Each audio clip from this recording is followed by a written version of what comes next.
Cyflwynwyd rhaglen partneriaeth arloesedd Ewrop EIP yng Nghymru gan menter y busnes ar ran Llywodraeth Cymru. Ei ddiben oedd darparu cyllid i grwpiau o ffermwyr a choedwigwyr a oedd am gymhwyso'r dulliau a thechnoleg arloesol diweddaraf i'w busnesau. Between May 2017 and March 2023, EIP Wales funded 46 projects on a huge variety of topics across the farming and forestry sector, working with over 200 farmers across Wales and over 100 advisors, research institutes and businesses who work within the sector. Trwy ddod â phobl o gefndiroedd ymarferol a gwyddonol ynghyd, creodd EIP yng Nghymru gyfle gwych i dynnu ar brofiadau gwahanol, elwa o'r wybodaeth ddiweddaraf, a chyflwyno dulliau a thechnoleg arloesol i helpu fynd i'r afael a phroblemau ar y fferm. Improving farm efficiency was a common theme amongst some projects.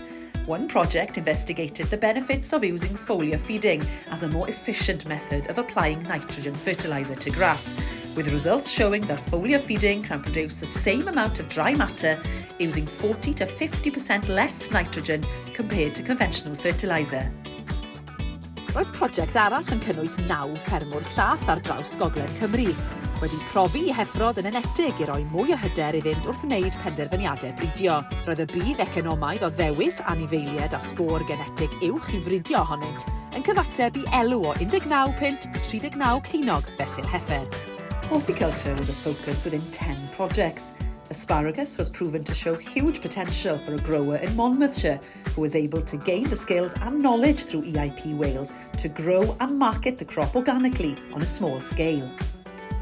Mae defnydd o dechnoleg o fewn ffermio ar gynnydd sylweddol ac roedd yn elfen allweddol i lawer o'r prosiectau. Edrychodd un o'r prosiectau hyn ar y defnydd o goleri GPS ar ddefed a gwartheg a oedd yn pori tir agored i helpu i'w lleoli a chasglu, ac i ddysgu mwy am arferion pori eu hanifeiliaid. Defnyddiodd prosiect arall synwyryddion i fonitro lleithder a thymheredd y pridd i helpu ffermwyr i wneud penderfyniadau mwy gwybodus ar reoli slyri a maetholion.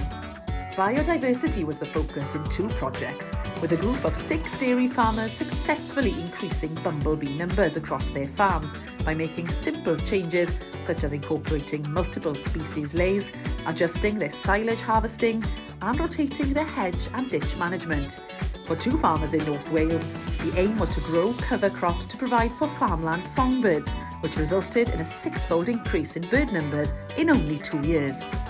Mae'r prosiectau hyn wedi cynhyrchu canlyniadau sydd wedi dod â manteision, nid yn unig i'r ffermydd dan sylw, ond hefyd i'r diwydiant ehangach. Dim ond os caiff i fabwysiadu'n eang y bydd arloesi'n llwyddiannus, ac mae EIP yng Nghymru wedi amlygu pa mor bwysig yw i ffermwyr gymryd rhan uniongyrchol mewn rhoi ymchwil ar waith.